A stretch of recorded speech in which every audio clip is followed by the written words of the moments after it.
Hola chicos, buenas tardes.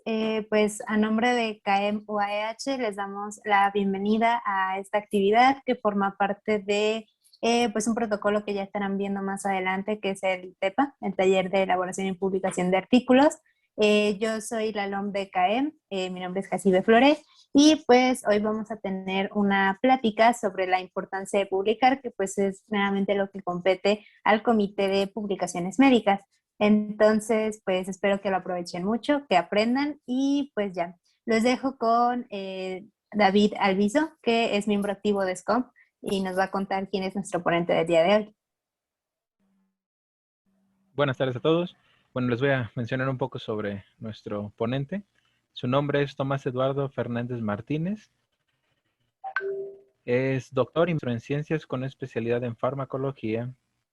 Su título es de ingeniero farmacéutico, investigador nacional nivel 2, profesor perfil y área de investigación es la química medicinal, inmunocología y toxicología.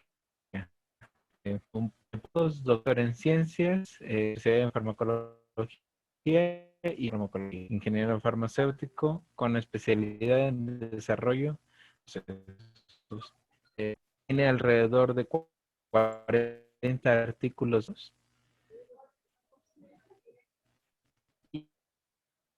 y Está cortando el audio un títulos. poco, creo.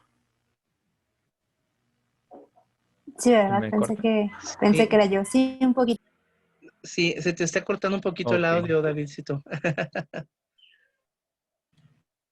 bueno.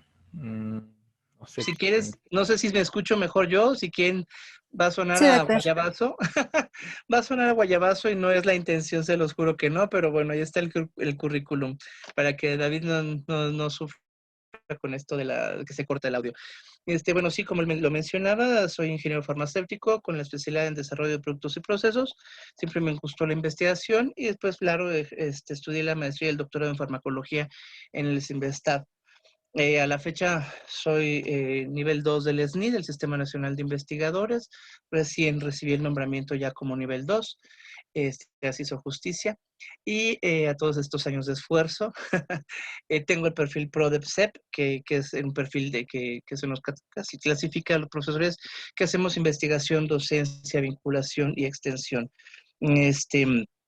En la actualidad tengo 40 artículos publicados, 6 capítulos de libros, uno nacional y 5 internacionales. Eh, de alumnos de doctorado tengo 2, una en proceso, otra graduada, 5 graduados de maestría, 10 alumnos graduados de licenciatura y 3 en proceso. Algunos proyectos de investigación ya reconocidos y con donativos importantes de CONACYT y de otras entidades, de la SEP y de la misma universidad. ¿Qué más? Soy revisor también de varias revistas como Ethnopharmacology, Cells, obviamente una muy importante que es Pharmaceutical Biotechnology. También está Toxicology, varias más de farmacología, etcétera. Son varias, se me escapan en la mente, pero varias de prestigio, reconocidas y, como veremos en plática, indizadas y arbitradas. Soy miembro adjunto de un comité editorial de la revista de Current Pharmaceutical Biotechnology con factor de impacto de 2. Y bueno, dejaré de echarme flores. Es un poquito nada más de la semblanza, ¿no? que, para que no sufría con el micro, David.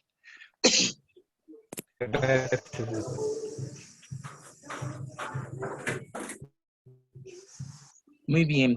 No sé si gusten que ya comience a compartirles la presentación, porque Sí, Por por no favor. vaya a favor, ser que doctor, nos ya gane el está tiempo. habilitado. Muchas gracias.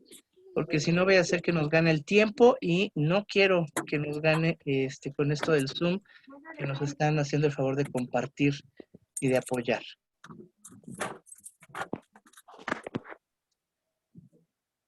Bueno, pues esta presentación, yo lo que intenté hacer fue precisamente un viaje, un recorrido muy breve y muy somero de lo que es la importancia de publicar y varias ideas me llegaron a la cabeza con experiencia obviamente previa de lo que tenemos, ¿verdad? En estos años de investigación. Me incorporé a la investigación desde la licenciatura y ahí tuve la oportunidad de platicar y practicar mucha de esta parte, de esta vena en la investigación, en la parte científica que tanto me interesó desde muy niño, es la realidad.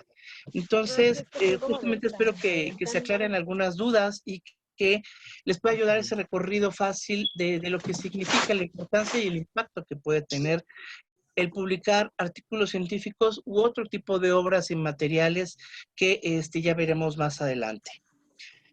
Y bueno, justamente algo que a mí me interesó, ¿verdad?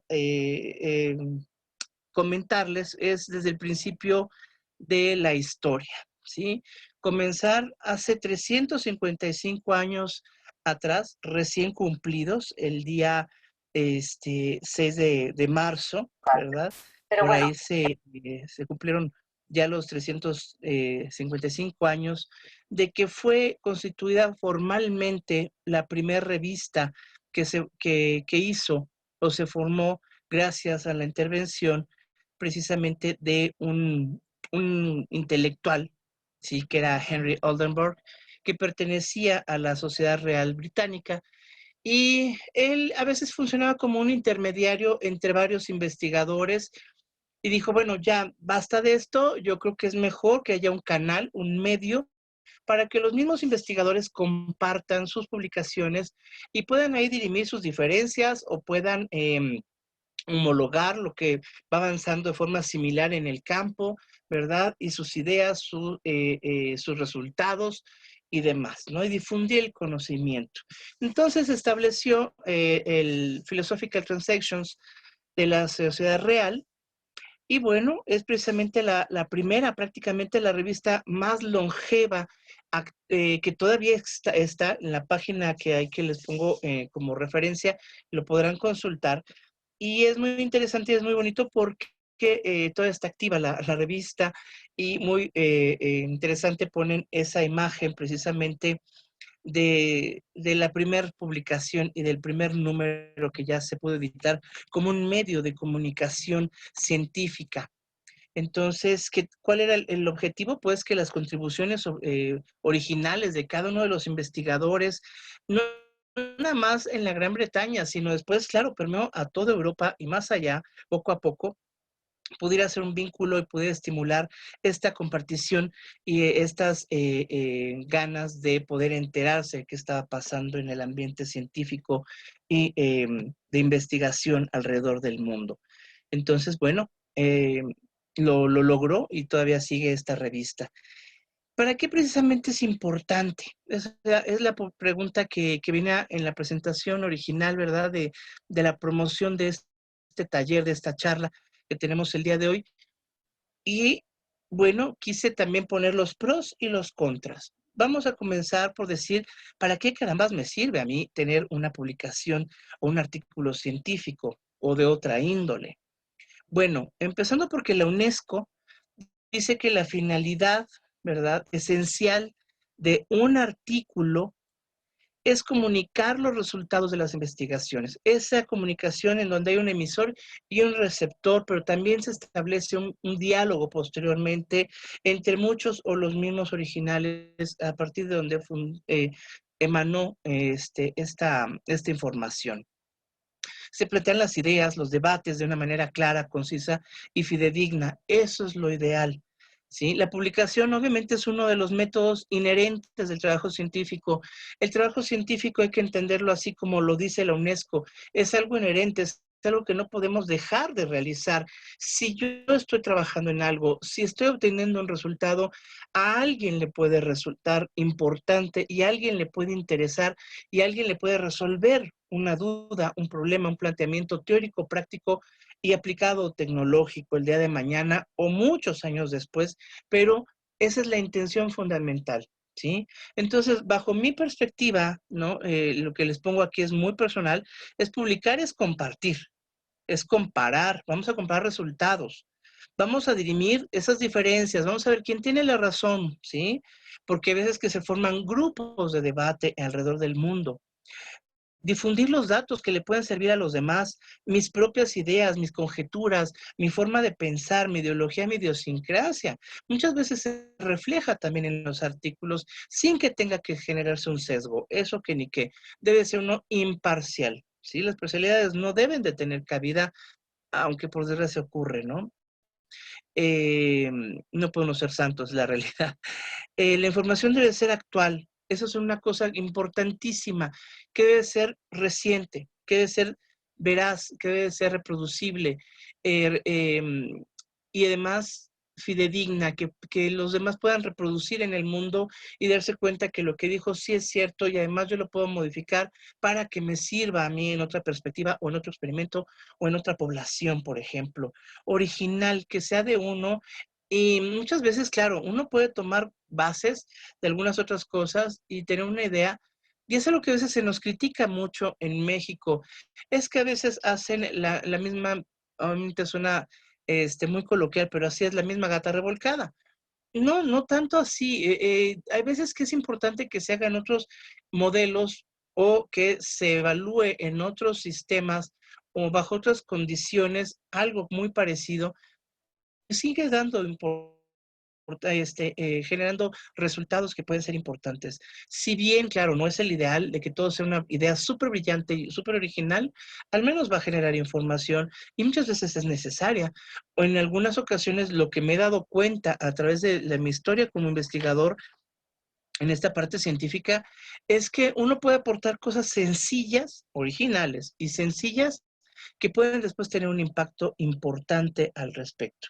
Y eso es muy, muy bueno para uno y se siente uno a veces orgulloso de que sea cooperar con un granito de arena, ¿no? Empecemos precisamente con lo que les había comentado, estos pros y contras de publicar. Se van a sorprender que a veces parecían ser más los contras que los pros, pero los pros son más grandes todavía, en realidad. Publicar un proyecto de investigación, el que uno tenga esa capacidad de poderlo ya llevar a la publicación en una revista acreditada, pues nos va, claro, a generar beneficios, no solamente la satisfacción, que es muy grande, es muy importante, sino que también nos puede dar más frutos todavía de los que uno se puede esperar. No solamente, insisto, para el investigador, la persona involucrada directamente o el grupo de investigadores con los compañeros, sino para la misma institución de adscripción, ¿sí? Entonces, la institución, claro, ellos pueden vanagloriarse de decir, obviamente estamos teniendo gente productiva que impacta en el conocimiento, en el quehacer científico y tecnológico, no solamente a veces del país, sino del mundo. Entonces la institución va a tener eso, ese gozo, esa credibilidad. Si no, pregúntenle, claro, a las universidades grandísimas de toda la historia, ¿no? El MIT, Harvard, Oxford, Cambridge, Yale, la Universidad de Pittsburgh, etcétera, etcétera, etcétera. Muchas otras, o institutos de investigación donde también se lleva el orgullo de tener publicaciones muy amplias y abundantes en el Instituto Luis Pasteur, precisamente hablando de vacunas, esta parte biotecnológica y de virología molecular y demás. En fin, entonces, claro que le da un renombre y le da un reconocimiento la generación de investigación de todos los tipos, básica y aplicada, ¿sí? Lo que buscamos, claro, es dar ese granito de arena, como yo lo mencioné, avanzando en el conocimiento, ¿verdad? Generar más conocimientos todavía porque me van a servir para conocer y delimitar muy bien un sistema que me puede servir el día de mañana. Se genera el prestigio, como les digo, el orgullo de una persona, generar colaboraciones alrededor del mundo o al menos internas en el país o hasta incluso, hay veces que es necesaria la misma colaboración con otras personas de la misma área, ¿sí? O del mismo instituto. Se pueden lograr apoyos económicos redituables, es decir, tener dinero de una donación, ya sea nacional o internacional, qué mejor, nos va a servir para poder comprar equipos, materiales, consumibles, contratar gente de forma, claro, no corrupta, como a veces se han mal interpretado muchas cosas, contratar gente para que nos haga algún servicio, algo que nos escapa a nuestras capacidades o a nuestra experiencia, pero que se pueda dar incluso fuentes de trabajo. Hasta en eso ayuda la parte investigativa, ¿sí? Y claro, le sirve a uno como investigador para una promoción laboral, para buscar un mejor nivel, ¿verdad? Si quiere uno pasar de un nivel de técnico o de investigador adjunto a investigador titular, a profesor, como existe esa denominación en el mundo, ¿sí? El profesor. Entonces ya es el grado máximo, ¿sí? No solamente es el titular, sino es el profesor. Y eso sirve, pues claro, también porque reditúa económicamente y obviamente nos da un prestigio y un nivel diferente. La investigación y la ciencia, eso sí nos escapa por todos los años de los años, es altamente jerárquica, ¿sí? Y bueno, mediante esta publicación, ¿verdad?, de nuestros trabajos, pues vamos a contribuir al quehacer científico y esas prácticas van a diseminar nuestras ideas, las van a liberar, ¿verdad?, con otros en el mismo campo de interés o incluso en muchas ocasiones ya, pues claro, se da la multidisciplina, la interdisciplina y eso genera, claro, redes más importantes para poder atacar un problema grande desde muchas perspectivas, desde muchas trincheras, como obviamente ustedes lo verán en un momento en la clínica, que ya no nada más es cuestión del médico general o de que lo mande el especialista, sino de varios especialistas. Lo mismo pasa en la investigación. Entonces, no solamente puede competir para una persona o un grupo de investigadores de un solo campo, sino puede servir para muchos otros también la información que se da de esas publicaciones. Contras y riesgos, ¿cuáles son los que existen también para poder darnos cuenta y tenerlos en consideración siempre para no dormirnos en nuestros laureles y para poder sacarle mejor provecho y para evitar, ¿verdad?, que haya otros intereses que nos puedan obviamente arruinar la carrera e incluso la vida, como vamos a ver algunos ejemplos que quise precisamente dar, ¿no? Por no publicar en tiempo y forma, digámoslo así. ¿Cuál es uno de los riesgos? Los competidores podrían utilizar nuestros resultados del artículo para avanzar en su propia investigación.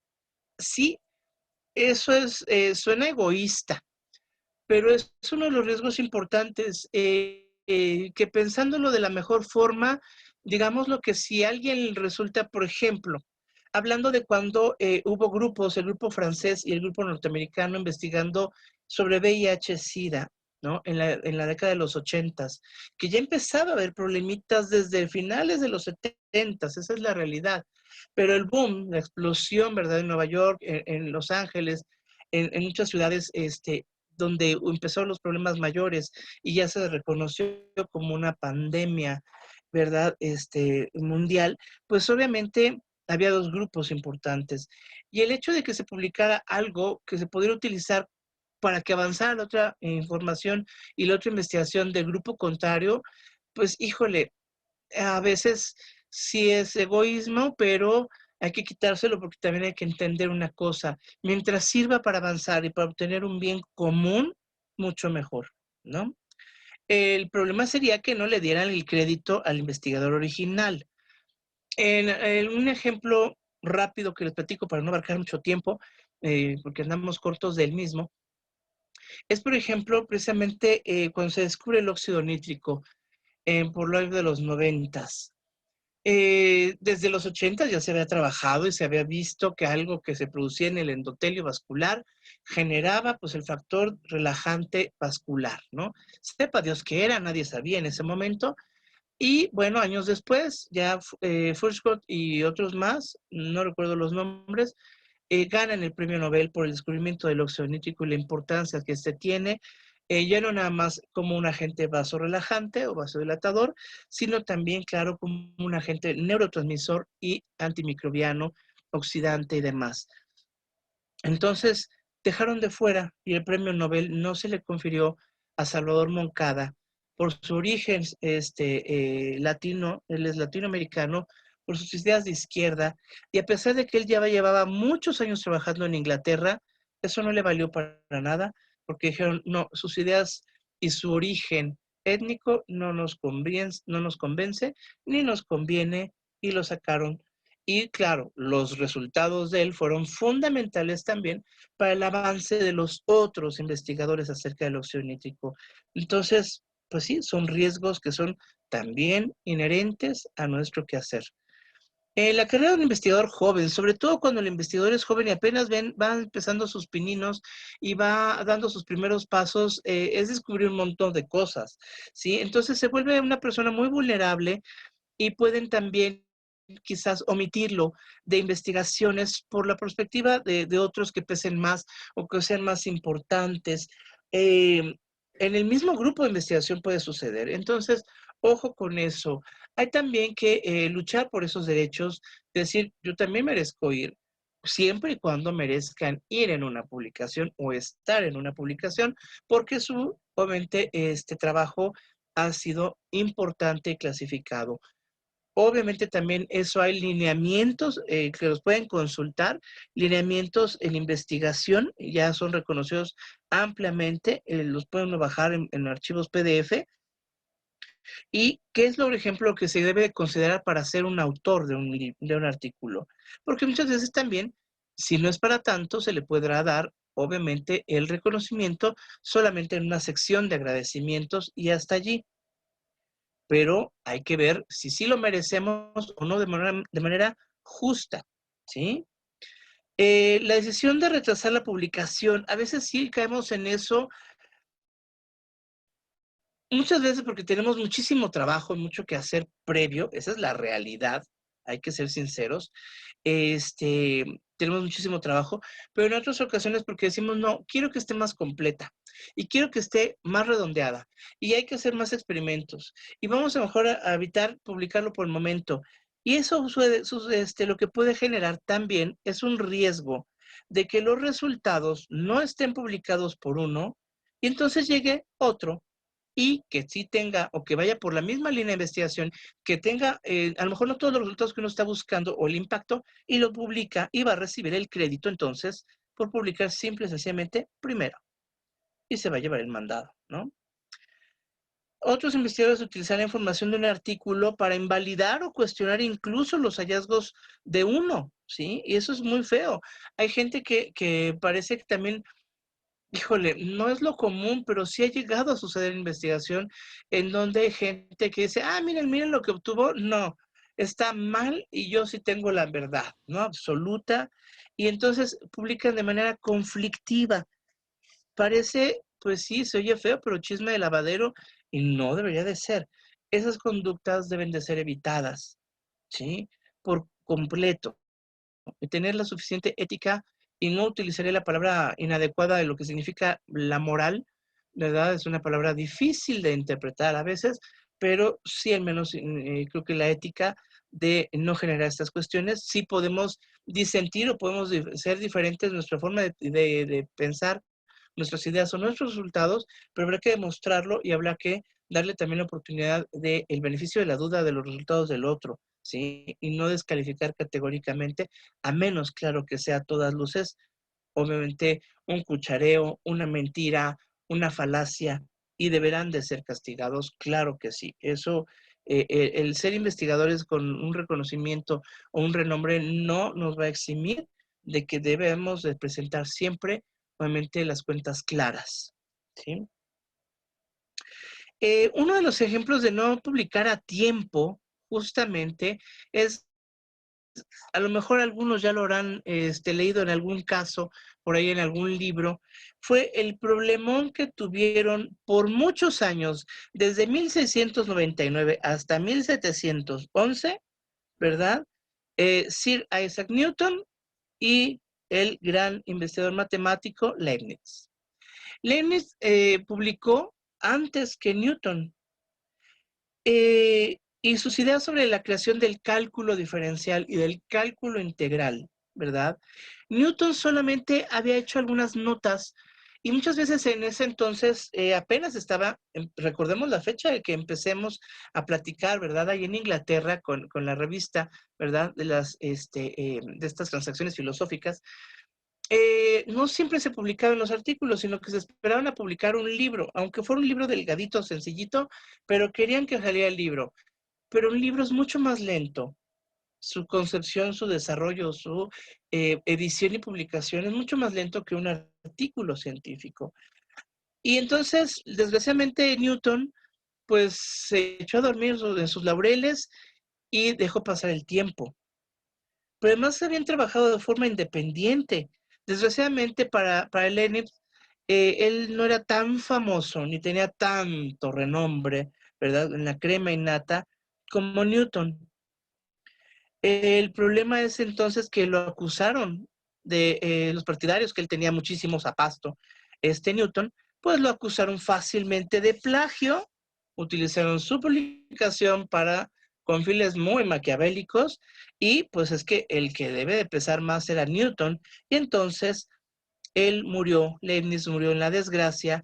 Newton sí tuvo reconocimiento, pero en la actualidad, después de muchas investigaciones históricas y sociológicas, de estos, también gente que se dedica a publicar cosas de la historia de la ciencia y de la difusión de la ciencia y demás, se han dado cuenta perfectamente bien que cada uno trabajó por separado y que cada uno merece una parte de un reconocimiento muy importante, pero pues ni qué decir, el que se ve ganado las palmas primero tenía que ser bien reconocido Leibniz por hacerlo primero, a pesar de también, claro, el aporte que ya había demostrado Newton, pero en una escala muy pequeña y en apuntes por ahí perdidos, ¿no? Entonces, ojo con eso, ¿no? Los riesgos de no publicar contundentemente o por discriminación. Un caso, ¿verdad?, súper moderno en la actualidad, la discriminación por orientación sexual, por, obviamente, sexo, género, por condición económica, como la que ya les conté, por ideas políticas o por origen étnico, ¿verdad?, como le hicieron a Salvador Moncada, que además es un tipazo, ¿no? Es muy simpático, muy amable. Ya vino hace varios años, en principios de los 2000 más o menos, vino a México, y bueno, fue una gran injusticia. Y bueno, precisamente estas injusticias hay muchos en la historia, ¿verdad? Entonces hay descubrimientos que por desgracia, a pesar de que han sido impresionantes y cosas muy importantes, pues se fueron desvaneciendo y se perdieron, ¿verdad? O simple y sencillamente por no publicar, o por no tener la misma fuerza, o por estar retrasando para tener una mega obra y después publicarla, pues ven a otros que se llevan el crédito y es algo muy injusto, ¿no? Entonces, bueno, hay otros que pues fueron pasados por alto porque no tenían ese impacto y dicen, bueno, pues yo lo publiqué, yo lo dije antes, no les importa a muchos otros, por desgracia, ellos esas injusticias. Y como les decía, pues los prejuicios, ¿verdad? Los prejuicios y la discriminación, que ven cómo le roban de forma deliberada, tajante, sin problema alguno, le roban las ideas y las usan otros, simple y sencillamente porque son más importantes o porque vienen de algún otro país mucho más grande o poderoso. Esa es la realidad también, ¿sí? Y en algunas ocasiones, como que ya nos ha tocado a mi grupo de investigación, a mis compañeros y a mí o a mis alumnos pensar en eso, justamente que algo por ahí puede estar sucediendo. No sé si está conectado por ahí, que fue mi uno de servicio social y que tenemos un artículo por ahí pendiente por publicar y ya nos han hecho pues como casi 6 meses vamos esperando y no nos han dado una respuesta adecuada, ¿no? De la revista, cuando otros sí, por ser de otras nacionalidades, quizás, ¿no? Dejemos lo que quizás es por eso. Y desgraciadamente esa gente que se merece hasta incluso el premio Nobel, pues no se los dieron, ¿no? Un caso muy sonado también hablando de esta discriminación es precisamente la doctora Rosalind Franklin, esta cristalógrafa química que trabajaba justamente en el King's College de Londres y que tenía las notas y había hecho aportaciones muy importantes. A lo mejor ella no fue la última que dijo, ya, veo que sí, en efecto, me consta y debo desarrollar mucho más otros experimentos para poder definir que la doble hélice del ADN existe, que es así. Sí, es cierto que que también tuvieron algo muy importante, Watson y Crick, ¿no? Los dos investigadores, pero el sacarla categóricamente, ¿no? Fue terrible en la historia de esta mujer, ¿no? Justamente aquí les pongo un chiste que dice mucho en el área, ¿no? De genética y demás. ¿Qué descubrieron Watson y Crick? Bueno, pues las notas de la doctora Franklin. Entonces, suena chistoso, pero yo creo que a ella no le hizo ninguna gracia, ni a mucha gente, ¿no? Lo que se dice por ahí es de que el compañero con el que ella trabajaba no se llevaban bien. Y él entonces dijo, vaya, mire, me caes mal, eres mujer, pues va la mía. Entonces les muestra las notas a Watson y Crick. Ellos publican, ¿verdad?, el trabajo y pues por desgracia ese trabajo fue omitida por completo la doctora Rosalind Franklin. Fue sin su permiso. Este hombre con el que ella trabajaba, les digo, les muestra las notas sin permiso, sin consentimiento y sin que ella se enterara. Y así se aprovecharon ellos. Después de que el artículo en el 53 se publica, imagínense, en ese momento fue tan importante el impacto que no tuvo que pasar añales como generalmente sucede para los premios Nobel, que se van ganando el premio pues después de los 60, los 70, los 80 años de edad, por sus descubrimientos y por sus aportaciones de toda una vida y una trayectoria. A ellos solamente en 5 años les dieron el premio, ¿sí? No se hizo justicia bien a tiempo, pero bueno, ahora sí se le reconoce a la doctora de forma póstuma. Obviamente no hay un reconocimiento Nobel póstumo, eso no existe. Se tiene que ganar el premio Nobel demostrado de forma práctica lo que son las ideas teóricas y se debe dar en vida, pero jamás de forma póstuma después de que ha muerto la persona, ¿no? Entonces fue demasiado tarde, por desgracia, el reconocimiento, aunque lo podemos aplaudir en la actualidad, ¿no? Y esto justamente es un ejemplo del efecto Matilda, ¿sí? El efecto Matilda ocurre muchísimo, esa es la realidad todavía, por desgracia. Ojo, no hay que tampoco enfrascarse en exceso en esas partes de esas concepciones a veces demasiado exageradas, ¿verdad? De un feminismo mal interpretado, pero sí hay que defender muchísimo la causa, claro, siempre de las mujeres, porque son tan valiosas y más muchas ocasiones, y se les da el crédito solo al varón, pues por ser varón. Y eso es algo totalmente injusto, que no debería existir, pero que a lo largo de la época, de los años, ha pasado muchos ejemplos, ¿sí? ¿Y esto qué significa? Pues es sencillamente discriminar y darle el crédito al hombre, porque pues no puede ser posible que una mujer lo esté haciendo, lo esté publicando, lo esté investigando, no, debe de ser por el hombre, ¿no?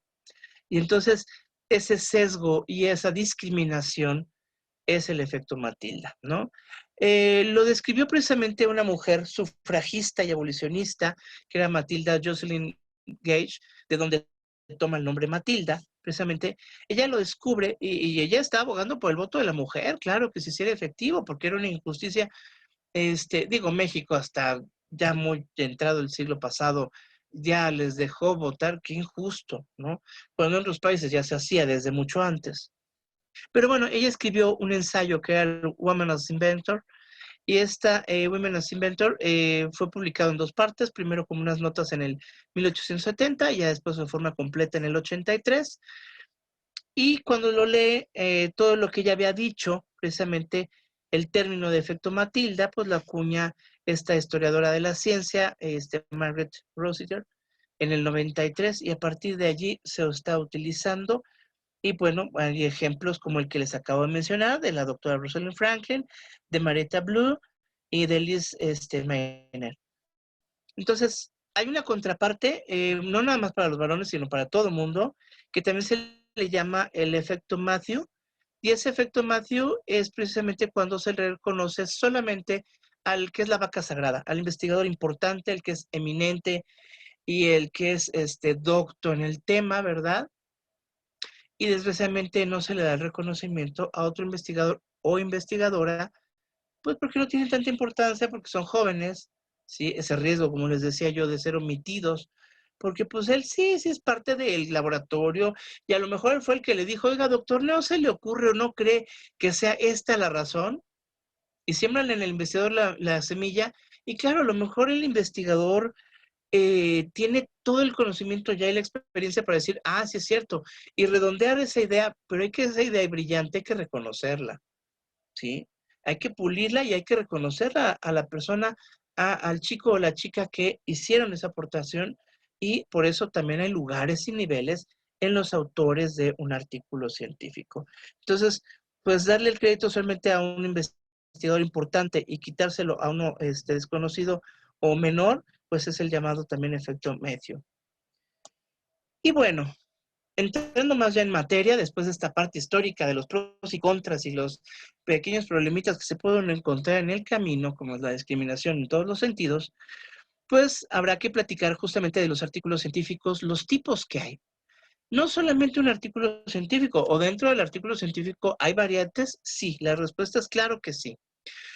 Primero son los artículos originales, los que nosotros conocemos como, aunque estemos hablando Spanglish, cosa que no me gusta, pero bueno, pues es así porque es muy conocido, lo pondré, nada más por esa necesidad, ¿verdad? El artículo de investigación original, el original, o el full article, o el original article. Cualquiera de todos ellos es lo mismo, es una investigación original, propia, fruto de una línea de investigación, de un trabajo muy completo, de forma experimental, práctica, que ya sean intervenciones quirúrgicas, técnicas quirúrgicas o experimentos en animales o en pacientes y demás, de forma clínica ya, en estos casos y controles, etcétera, etcétera, es justamente el resultado de todas ese tipo de investigaciones, bueno, lo que nos genera un artículo original o en extenso, ¿sí? El full article.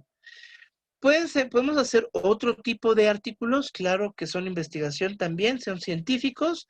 Las revisiones, que son una belleza porque una revisión es un trabajo muy arduo de estar leyendo, y además porque uno tiene que proponerlo. Y puede ser también, hay mini revisiones, el tamaño puede variar. Una revisión pequeña será considerada una mini review, ¿sí? Y una revisión completa en extenso, hay unas muy grandes de 60 y tantas páginas, 30 y tantas, 40, 20 y tantas páginas. Y bueno, también se le conoce como brief review a las mini reviews. Algo importante que hay que destacar, es que cuando uno quiere o tiene la intención, ojo, no nada más es voy a hacer una revisión porque se me antojó el día de hoy. La revisión generalmente a mí me costó, para empezar a hacer una revisión y publicarla hasta hace unos 2, 3 años, ¿eh? Esa es la realidad. ¿Por qué?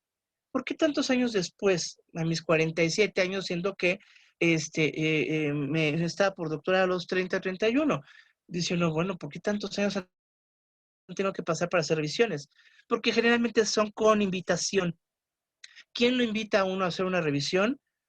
Un editor o grupo editorial, ¿verdad? Asesores o editores administrativos o adjuntos y el editor en jefe de una revista o de una casa editorial que se percatan ya de la importancia de una persona y del paso y la huella que uno va dejando en el tiempo. Dicen, esta persona parece que sí sabe al respecto de tal tema. Entonces le van llegando ya a uno las invitaciones de las casas editoriales, de las revistas, aunque pueden ser también sin invitación. Hay revistas que están abiertas a que uno emita sin invitación la revisión, ¿sí? No hay que ser la vaca sagrada a veces para poderlo colaborar y para poderlo hacer un trabajo de una revisión, ¿sí? Y son muy amplias.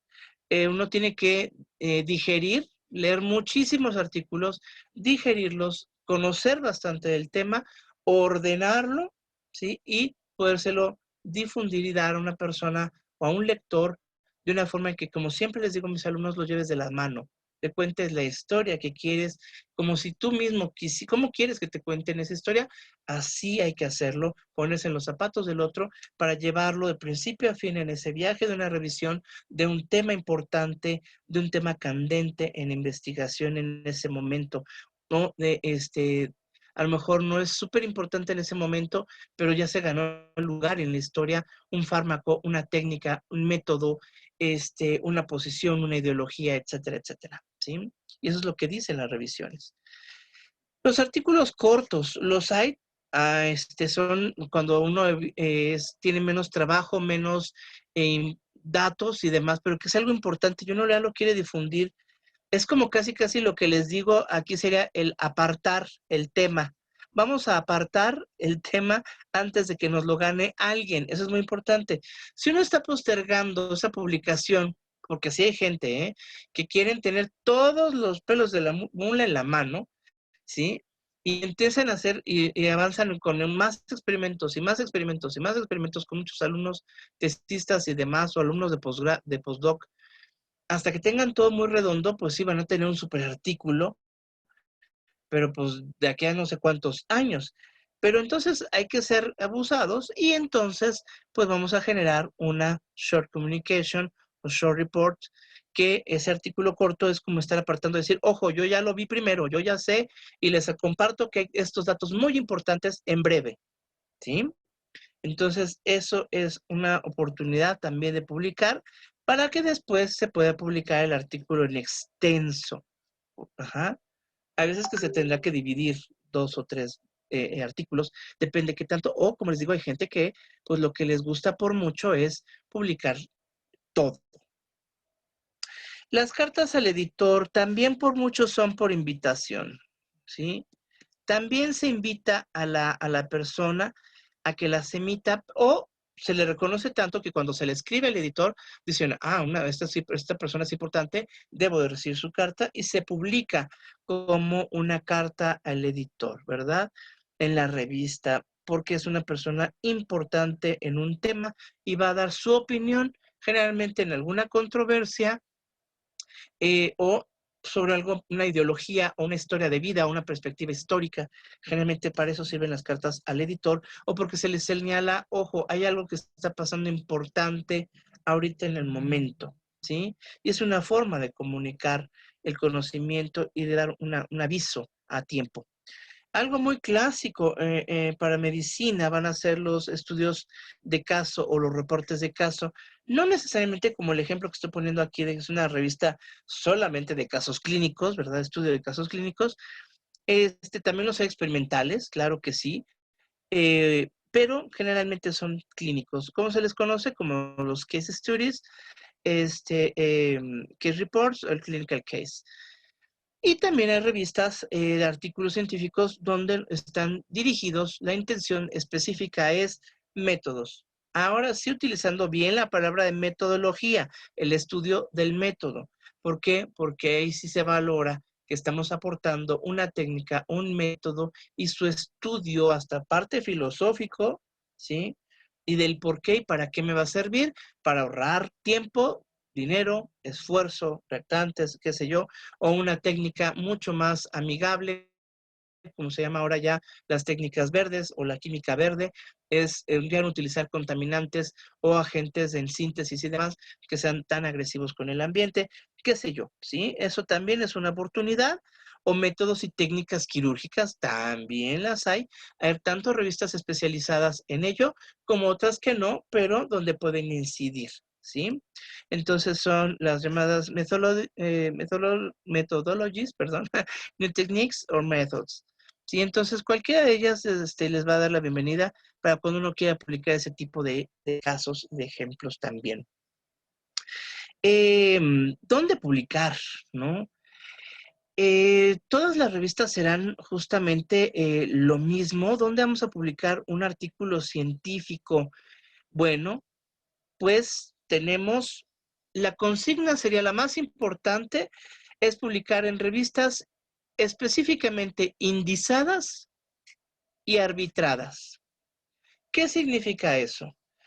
Debemos de cuidar que las revistas pertenezcan a un índice reconocido internacional, riguroso, de prestigio, ¿sí? Validado, y que sea, como les digo, internacional, ¿sí?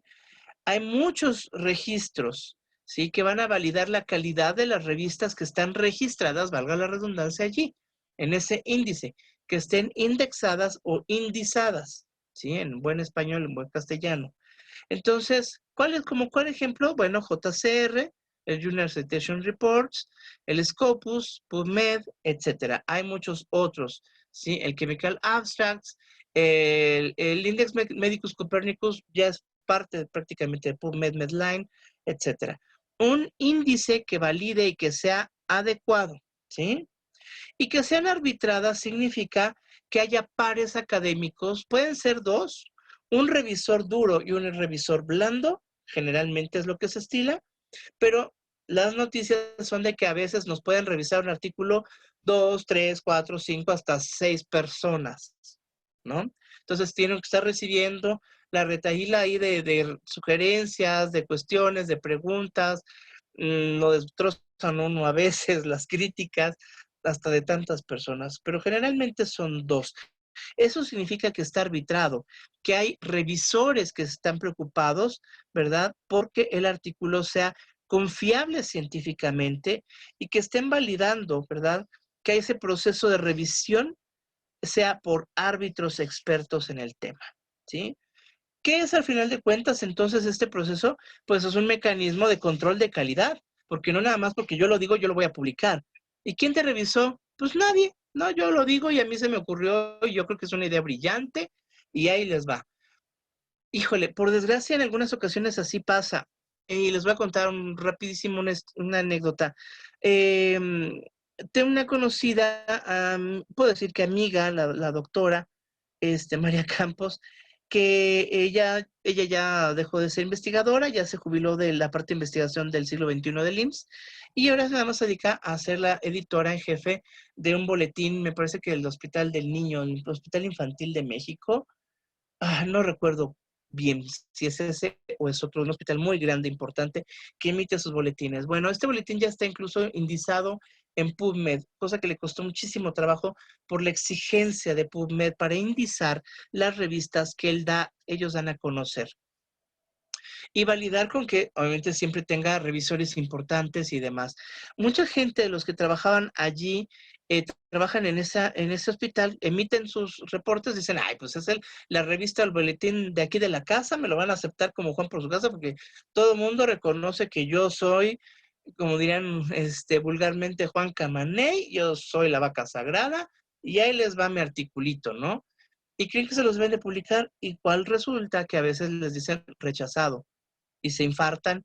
Y yo soy el médico, yo soy el doctor, yo tengo 1000 de cosas maravillosas y premios y demás.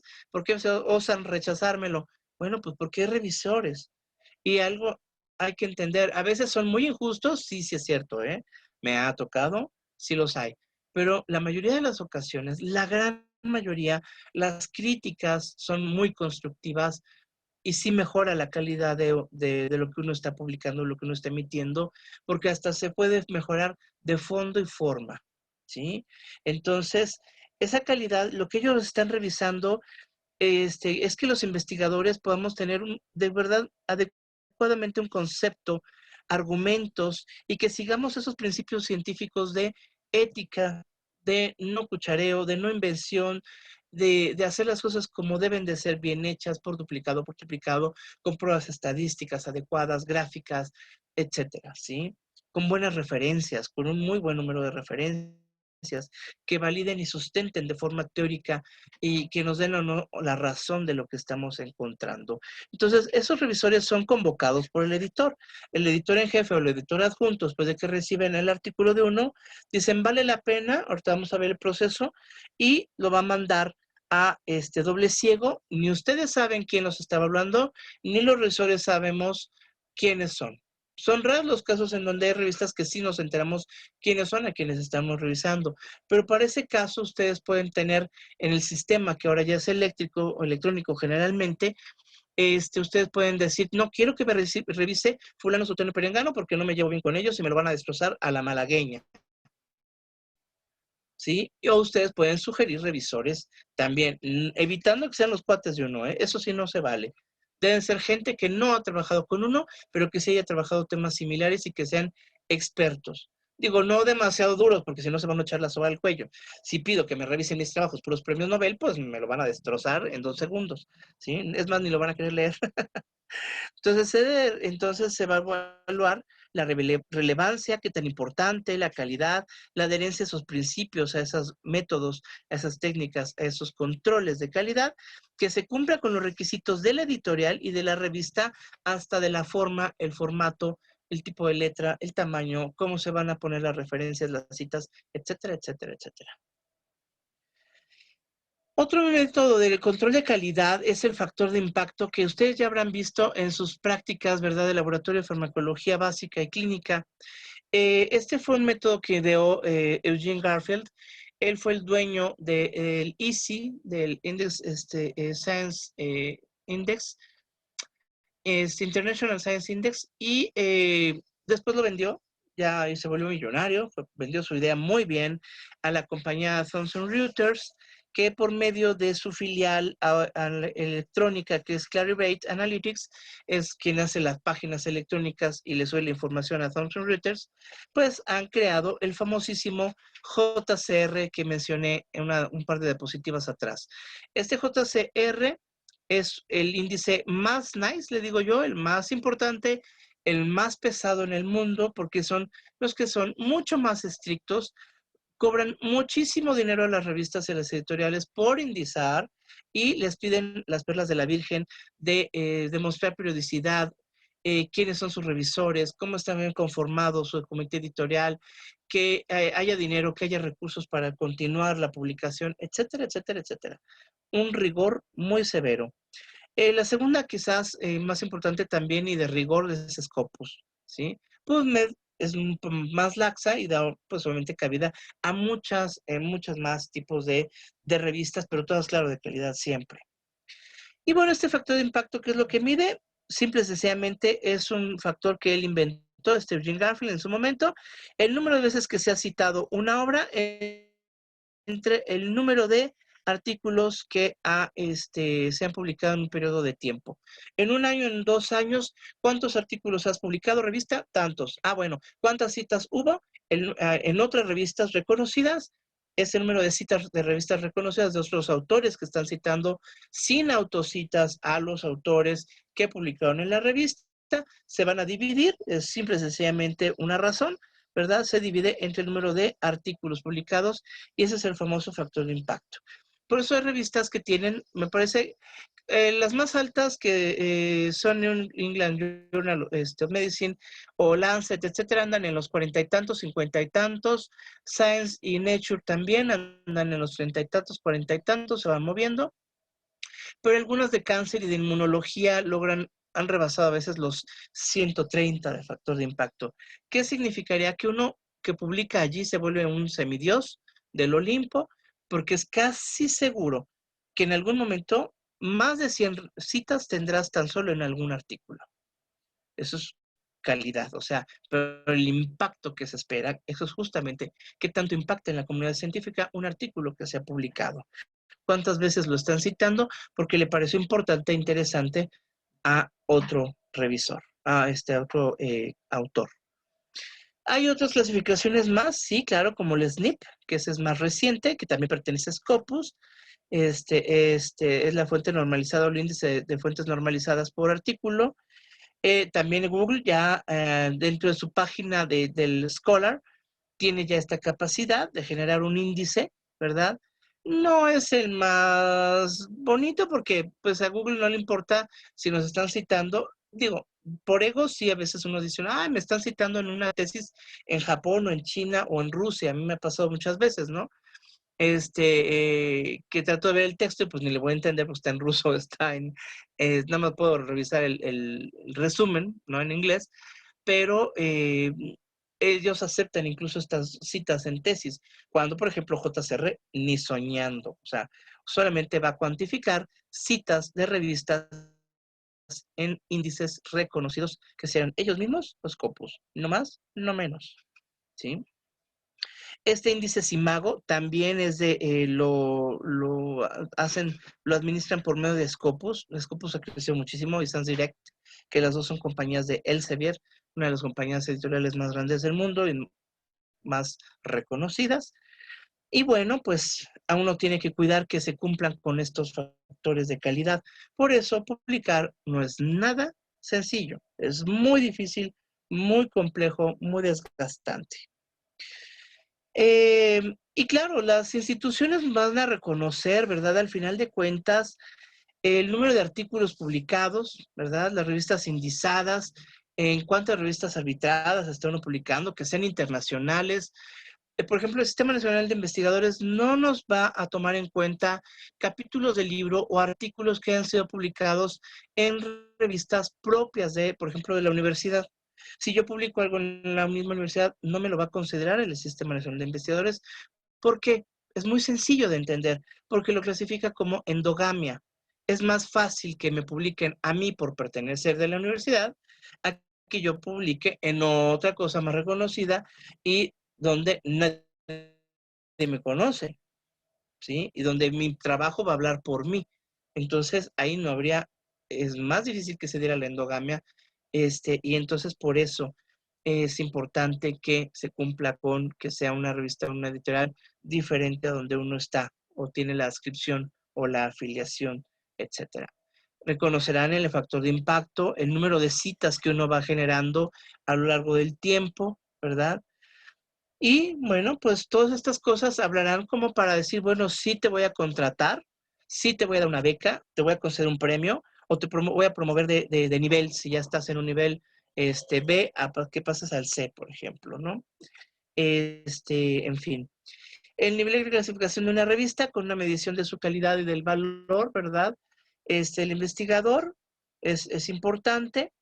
Y en la actualidad ya también hay otras alternativas que se llaman Admetrics y el Webometrics, que son, ya les contabilizan a ustedes todo el impacto que tienen alrededor del mundo a través de qué cosas, de redes sociales. Les cuantifican cuántas veces un artículo fue enviado por Twitter o apareció en algún blog importante o se apareció en páginas de Facebook, ¿verdad? O si se mencionó en algunos datos de Google, ¿verdad? O en el Google Scholar también. En fin, sí, incluso hasta en Reddit, esta red social, ¿no? Que es muy polémica. O cuántas veces, cuántos lectores ha habido en el sistema de Mendeley. Mendeley es también muy interesante. Es un sistema de citas y referencias alrededor del mundo que hace también Elsevier, si no mal recuerdo, ¿sí? Entonces, bueno, pues las redes sociales ahora también pueden medir el impacto de lo que estamos nosotros publicando de investigación, ¿sí? ¿Todas las revistas editoriales tienen la misma calidad? No, hay unas que se van a pasar como por ovejas siendo lobos rabiosos. ¿Por qué les digo esto? Bueno, porque lo que ustedes tienen que cuidar también al momento de publicar es que las revistas que no sean de editoriales depredadoras o predatorias, como le quieran decir. ¿Qué es lo que significa que estas editoriales, estas casas son de verdad muy mentirosas? Lo único que buscan es el dinero, esa es la realidad, ¿sí? Una ganancia económica, y no les importa ni reparan tanto en la calidad de lo que uno está publicando. Y a lo mejor mucha gente cae en eso porque dicen, es que está barato publicar allí. Pues a veces lo barato que sale caro. Desgraciadamente no tenemos el dinero como para publicar en revistas que nos cobren mucho, porque nos cobran. Hay gente que dice, ¿cuánto me van a pagar por publicar? No nos están contratando como reporteros o editores. No, simple y sencillamente nos van a cobrar por publicar algo de nosotros y ellos se quedan con el derecho, ¿eh? Aunque que sean reconocidas e importantes, eso va a suceder. Y uno podrá actuar de buena fe con tal de publicar y de dar a conocer lo que uno está haciendo, pero estas editoriales, aquí tuve un error, perdón, pues no tienen los controles de calidad adecuados que ya hemos mencionado, ¿sí? Entonces es una gran diferencia entre las revistas acreditadas y las que no lo están. Otra de las cosas que ha impactado en la actualidad, hay que comentarlo rapidísimo, es que mucha calidad se ha perdido de artículos que tratan sobre la COVID. ¿Sí? Mucho de lo que está hablándose ahorita de las vacunas, los fármacos, los estudios clínicos, los resultados, las técnicas de detección, etcétera, etcétera, etcétera, todo lo que es SARS-CoV-2 o la enfermedad, la COVID, obviamente están perdiéndose mucha calidad con el afán de publicar, porque es información que le puede servir a alguien, sí, pero a lo mejor está mal hecha. a lo mejor no tuvieron los controles estadísticos adecuados, ¿sí? Ni las pruebas, ni se hizo como Dios manda, y como no se redactó incluso hasta bien, ¿sí? Entonces, esto se ha perdido. No nada más lo dice Flammert en La Vanguardia de Madrid, sino también muchos otros autores ya lo han publicado en revistas importantes. Ojo, se está perdiendo mucho rigor, ¿sí? Con tal de la urgencia de publicar cosas que puedan servir y actuar de buena fe, se está perdiendo calidad en una avalancha de artículos publicados al respecto. Y entonces, ojo, hay que cribarlos, hay que tamizarlos, hay que tener control de calidad. Hay otras publicaciones, aparte de las que ya mencionamos, de los tipos diversos de artículos científicos, sí, lo pueden ser desde sus tesis y tesinas, es una publicación, porque está en la biblioteca, tan sencillo como eso. Los mismos carteles de congresos, que ya alguna vez tuve la oportunidad de hablar con los compañeros de ustedes en el taller de carteles, ¿verdad? Científicos, también. Los resúmenes en extenso se valen como un mini artículo, porque ya es un resumen, pero extendido, con alguna grafiquita, alguna tablita por ahí, muy breve, unas cuantas 5 o 6 referencias, y es válido. Digo, es tan válido que a veces que le sirve a uno porque hasta lo citan de algún resumen chiquito, pero por ahí tengo uno en Hepatology y no saben qué feliz me siento, un trabajo que llevé alguna vez a Estados Unidos, y me lo citaron, un trabajo de hepatología que nada más es el resumen, no es otra cosa. Pero bueno, vale la pena. Los capítulos del libro, claro está, que son muy importantes, de preferencia que sean editoriales de prestigio, igual que no sean este tipo de editoriales o de revistas predadoras, por favor, que sea Elsevier, Wiley, Sage, Springer, Oxford, Nature, lo que quieran, ¿sí? Pero que sea una reconocida ampliamente. Hay algunas que no son tan famosas, pero sí son reconocidas y no son predadoras, ¿sí? Publicar un libro, bueno, ahí sí hay que ser de verdad muy experto y tener un grupo de amigos que le ayuden a uno a armar muchos capítulos según su experiencia. Es una labor titánica en realidad, de verdad es súper desgastante. Y claro, las patentes. Las patentes son algo muy importante y muy aplicado.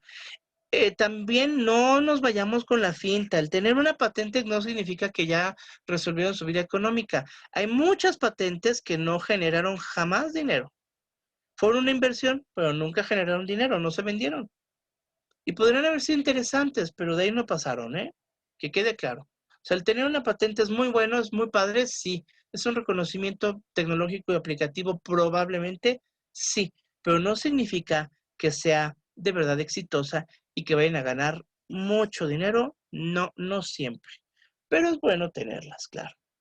¿Alguna pegará? ¿Qué partes componen a un artículo científico? Bueno, a lo mejor ya han tenido charlas en estos talleres, ¿verdad? Pero no lo quise omitir. Quise hablar un poquito al respecto. Un título que sea conciso, que sea claro pero descriptivo de la idea general y que sea atractivo. Incluso hay artículos que pueden revisar en la red, ustedes ya les toca todo en la red, muy padre. A mí me tocaba ir a la biblioteca, sacar fotocopias, sacar el Chemical Abstracts y demás, unos mamotretos gigantes, a buscar qué resúmenes me podían servir de un tema, y después ir a buscar la revista del bibliotecario, me las daba, lo revisaba y sabía cuáles me tenía que sacar de fotocopia y ya me los llevaba. Ustedes ya nada más le hacen clic y bajan el artículo. Bueno, en algunos casos le tienen que pagar, ¿no? Pero hay muchos artículos que ya les dicen cuántas palabras, qué palabras usar, cómo hacerlo atractivo desde el título, porque ahí van a enganchar a la persona, ¿sí? Los autores y su descripción, ¿sí? Dónde están trabajando, a dónde pertenecen, la dirección electrónica y del trabajo, y es lo que nos llamamos las affiliation and address, que es esta parte de aquí, los autores, esto es un artículo mío, y claro, el título, que seguirá, bueno, pues el resumen o abstract puede estar o no separado por secciones, ¿verdad? Pues introducción, material, objetivo, materiales, métodos, resultados y discusión, a veces que no, o una conclusión final. Las palabras clave con las que se va a indizar y se va a registrar en los buscadores y en los índices de las revistas. Precisamente, saber escoger. Y les van a decir 3, 5, 6 máximo algunas 10, ¿no? Depende de la revista, pero hay las palabras que mejor describan y que tengan la relación directa con lo que ustedes están dando a conocer. La introducción es la información básica que debe saber cualquier persona que lea el artículo para que entienda lo que va a venir después, ¿verdad? Como tal. Materiales y métodos, claro, en una revisión, esta es una revisión mía, muy reciente, de una revista muy buena. Esta tiene más de 4 factores de impacto que me invitaron a colaborar, a hacer en un número especial de la revista. Por eso pasan los años hasta que uno ya empieza a brillar por ahí, ya se van dando cuenta, pero es picar piedra muchos años atrás para que uno llegue a ser un poquito reconocido en algún campo, sin ser obviamente el experto que en México esperaba, para nada, para nada, al contrario, hay mucho que aprender siempre, siempre uno debe mantenerse con esa hambre de conocer, porque siempre sigue siendo uno muy ignorante de las cosas. Esta sección en revisiones no existe, materiales y métodos no lo hay, ¿no? A menos que sea una revisión de tipo ya sistemática. Si es una revisión sistemática, ahí sí, ¿sí? ¿Por qué? Porque hay que definir qué métodos usaron para poder hacer análisis estadísticos y en qué buscadores se utilizaron o en qué índices se validaron la información que están buscando. Cuando algo ya es sistemático y demás, ahí sí vale la pena, pero generalmente una revisión normal, común y corriente, no lleva materiales y métodos porque es nada más los subtemas que dan origen a ese trabajo. La sección de resultados, claro, cuando uno hace algo experimental o una intervención, etcétera, a cualquier nivel, ya que sea experimental o cuasi experimental, pues ahí sí habrá que describirlo con texto y poner, claro, las gráficas, dibujos, esquemas, mapas, cuadros, tablas, etcétera, etcétera, etcétera. ¿Sí? La discusión, esta es la parte medular, es la parte más importante que puede haber, donde vamos a hacer todas las comparaciones y vamos a explicar por qué sí o por qué no me dio lo que yo esperaba. Las conclusiones, ¿verdad? Fundamentales deben ser puntuales, relacionadas siempre a los objetivos y de forma integrativa, ¿sí? Referencias, es muy variable. Un buen artículo mínimo deberá tener 50 referencias, a mi gusto, a mi parecer, y el de otros investigadores. Pero hay gente que puede conformarse con menos o les piden las revistas que sean menos. Bueno, si esos son los lineamientos, acatar los lineamientos de la revista, ¿sí? Pero un artículo de revisión, lo mínimo que debe ser recomendable por ser revisión son 100 referencias o más. Tengo por un artículo que tiene, creo que 600 referencias. Parece el libro. No es mío, claro. Es de otros autores, que es un tema que a mí me interesó y además es un artículo de revisión hermoso y súper largo, ¿no? Y claro, los agradecimientos y la declaración de intereses, que no haya conflicto de intereses, por si trabajan con una compañía que les pagó el medicamento, que les diga, oye, habla bonito, mira, mi vacuna sí sirvió, ¿verdad? Mi vacuna sí fue efectiva, ¿verdad? No, hay que declarar los intereses porque puede haber intereses económicos o de gobierno. Y lo pongo con V porque generalmente los empleados del gobierno de Estados Unidos, a ellos los supervisan muchísimo. ¿Qué es lo que estás diciendo? ¿Por qué lo estás diciendo? Y no vayas a meter al gobierno en un problema. Ajá, justamente. Bueno, por esa razón lo pongo con V. ¿Cuáles son los pasos? De grosso modo, para los pasos para publicar un artículo, ¿verdad? Como ya les dije, picar mucha piedra, obtener muchos datos, experimentos, repetirlos, diseñar un experimento. La parte, ahí sí metodológica es importante, el diseño es la parte estadística y demás, para poder generar entonces un trabajo, un cuerpo de datos importante que deban ir dando resultados bien hechos y que además sean ordenados y que sí tengan, no que les salgan cosas raras,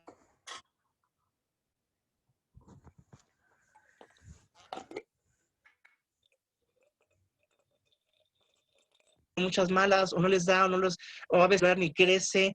Hay muchos problemas que hay que resolver. Pero si las cosas se van dando, van fluyendo, van obteniendo resultados, o plantean uno nuevo y ya les da resultado que no les había dado, y van viendo que hay una conducta del fenómeno de esos resultados, ahora sí ustedes ya tienen un grupo de datos bien trabajados, con estadística, con gráficas, con análisis, juntar muchísimas referencias, ¿verdad?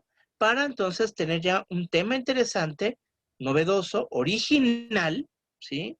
De una tesis, una tesina, o bien, pues porque es uno un experto y uno va a proponer una revisión de ese tema que le interesa a uno. Hay que ordenar las secciones y los temas, los datos, ¿verdad? Cada uno de los datos y las referencias que me van a sustentar o me van a decir lo contrario, también son importantes para explicar de forma integral, ¿verdad? Lo que uno quiere decir. Hay que recolectar muchísimos artículos y leerlos para sustentar cada parte de lo que está uno teniendo y de los resultados que obtuvo. Hay que leer muchísimo, muchos artículos actuales importantes y hasta los clásicos viejos son importantes y ponerse a escribir, ¿sí? Si uno va a escribir un artículo en inglés, lo más recomendable es escríbelo en inglés desde el principio, porque si no se corre el riesgo de hacerlo en Spanglish. Hay gente que manejará un inglés súper avanzado, qué padre, qué bonito, pero muchos no. Entonces, mejor escribirlo de una vez en inglés e irlo corrigiendo desde el inicio y no cometer el error de una traducción literal que no tenga nada que ver con mejor una interpretación, ¿sí? Es mejor ser intérprete a ser traductor. Entonces, bueno, justamente creo yo que eso es algo importante, un punto de arranque. Si lo van a hacer en español, pues claro, cuidar siempre ortografía y redacción adecuada, ¿no?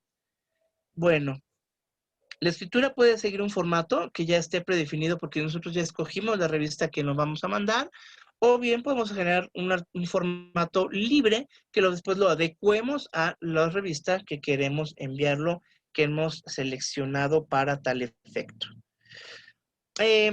La selección de la revista, ojo, eso es algo muy importante, ¿no? Ya nos dijimos cuáles son las cosas de calidad que debemos de tener, que sea arbitrada, que sea indizada en un índice adecuado, una editorial reconocida, que no sea predadora, etcétera, ¿sí? Y bueno, justamente la selección de esta revista debe basarse entonces en la calidad, ¿verdad? Pero también, no nada más la calidad de la revista, es que yo quiero publicar una revista muy bonita, muy buena, sí, pero tus resultados dan para eso, dan para tanto. Cualquiera queremos publicar en Lancet, o cualquiera queremos publicar en Science, o cualquiera queremos publicar en Biochemical Pharmacology, ¿sí? Yo tengo un artículo allí, ¿no? Yo creo que va a ser el único que tenga, porque es una revista súper importante de farmacología, y también he sido revisor muchas veces para Biochemical Pharmacology, pero es súper difícil publicar allí. Mis resultados de verdad son tan importantes, tan contundentes, tan redondeados, tan bien trabajados. Tengo de todo, cosas funcionales y de biología molecular, mecanísticas, etcétera, que me sustenten. Entonces sí tienes para una muy buena revista. Si no, ni lo intenten. Hay que ser sinceros con uno mismo y humildes, ¿sí? Hay que ver entonces si la importancia de los datos me da, si es pertinente publicar allí, ¿sí? El enfoque de la revista para evitar que luego nos digan, ay, es que el enfoque no era. Muchas veces a veces sí les suena el enfoque de la revista y uno lo manda. Y a veces que por desgracia nos lo rechazan y dicen, no, pues yo leí el enfoque, lo leí muy bien. Pero a veces que el editor mismo les dice, no, es que no creo que tu trabajo, que papi, aquí no es que sea malo, es que no es el enfoque de la revista, ¿sí? Si ustedes tienen algo básico, lo quieren mandar a una revista que solamente publica clínica, pues los van a mandar a freír ejotes, ¿no? Que sea adecuado ese trabajo para ella. Considerar el factor de impacto, el índice, y otras cuestiones muy importantes. El costo de publicación, casi todas las revistas ahora le cobran a uno muchísimo dinero. Desde los veintitantos, bueno, las más baratas japonesas cobran unos 6,000, 7,000 pesos, hasta llegar hasta los 50, 80,000 pesos por publicar un artículo. ¿Tienen ese dinero para publicar allí? Los límites en el número de palabras o el número de páginas también les ponen, les dicen no más de 10,000 palabras, no más de 5,000, no más de 3,000. Eso es un límite. Les ponen un límite de tablas y figuras también.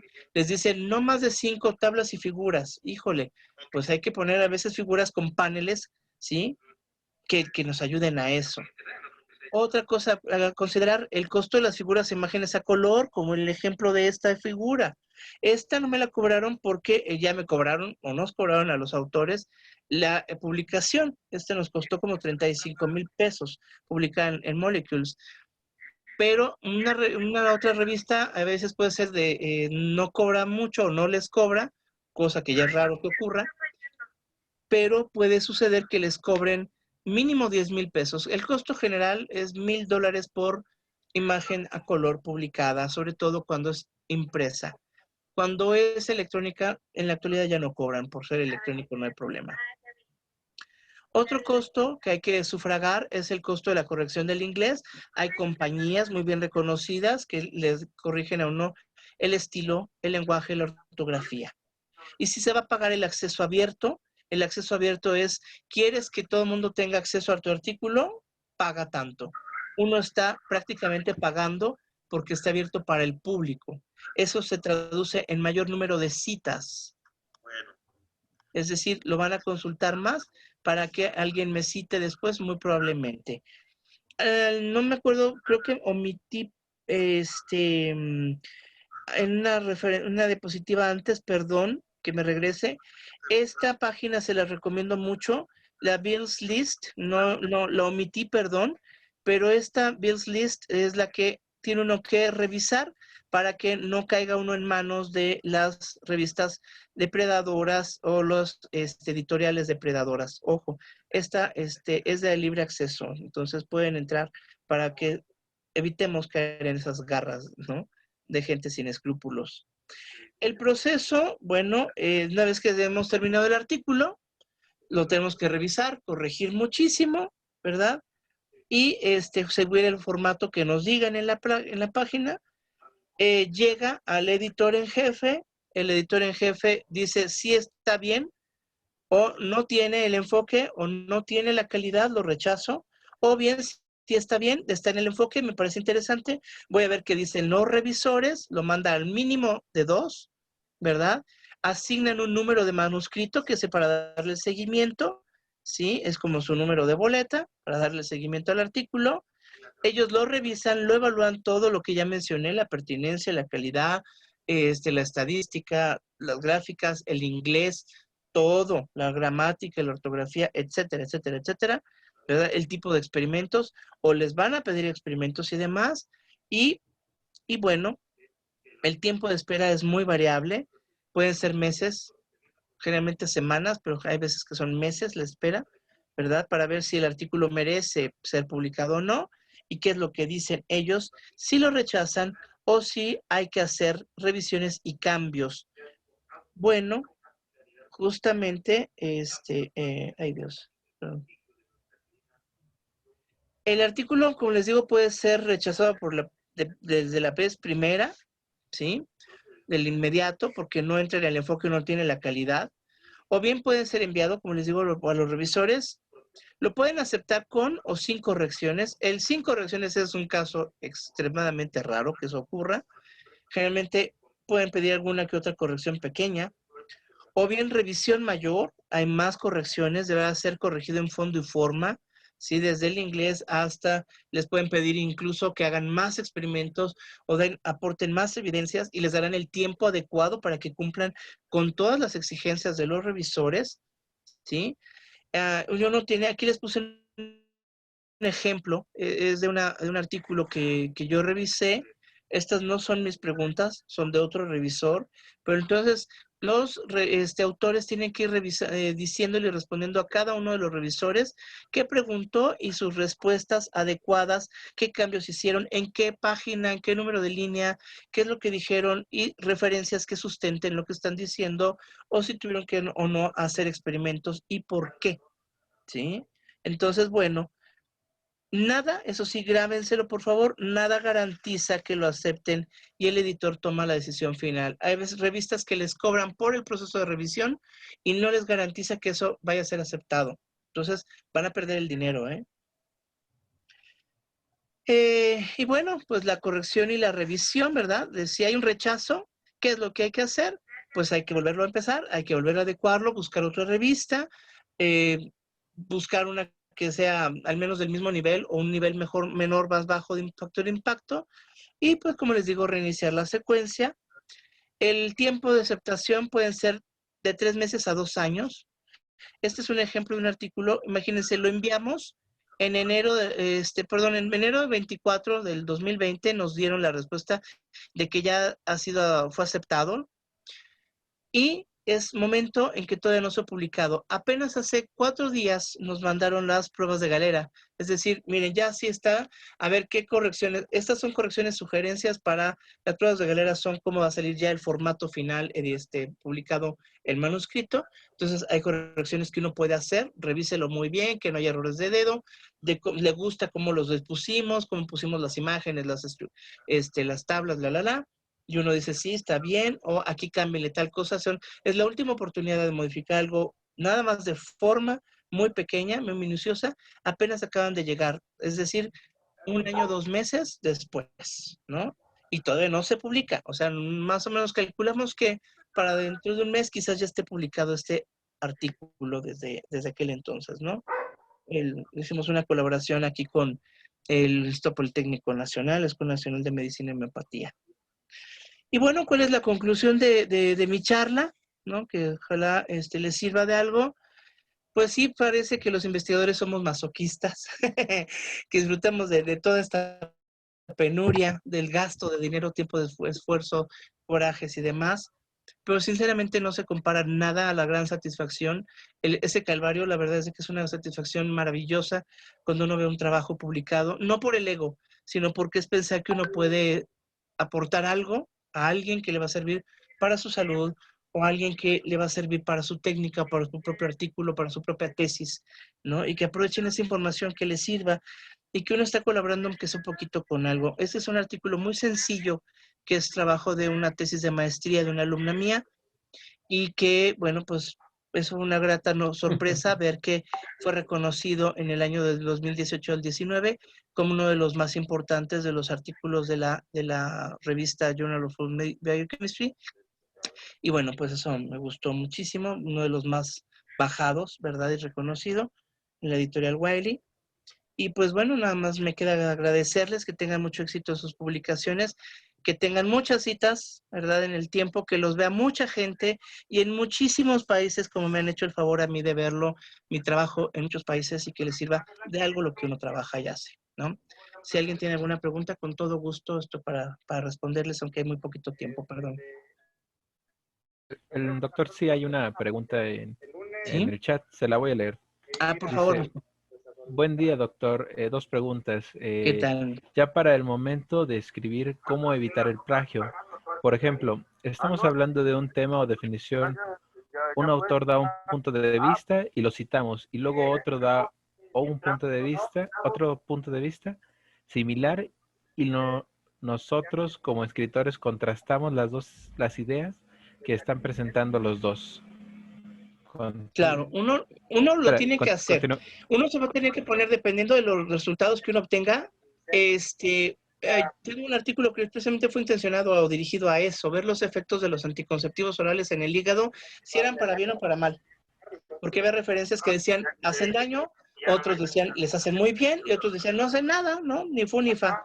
Entonces, con mi investigación, con mi trabajo, ese trabajo duró 8 años para terminar de tener los experimentos y poder ser publicado, ¿no? No tiene que ponerse a decir, a ver, en tal parte le tengo que dar la razón a fulano, por lo que yo vi, a mí me constó, según mi diseño experimental y según mi experiencia. Y lo que pasa evitar el plagio es que tienen ustedes que parafrasear. Ahora ya hay muchas, claro, algunas cuestan por desgracia, pero son aplicaciones que uno baja o que uno compra para poder uno parafrasear. Ya no se vale poner tal cual. Y si lo pone uno hay que aclararlo. Las palabras son textuales de fulano de tal que dijo esto y darla en la cita y poner la referencia.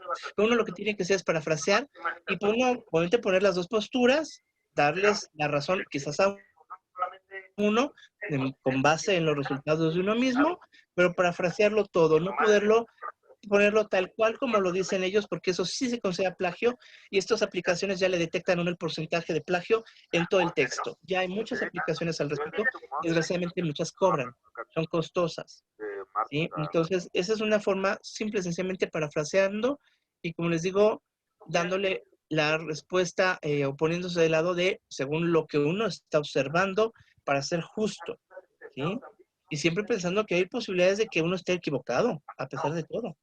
En ciencia no hay una verdad absoluta, eso sépanlo. Lo que hoy es un dogma total y ya es prácticamente una ley, nadie dice que no pueda ser algo diferente, y si no, pregúntenle a la física clásica contra la física relativista, ¿no?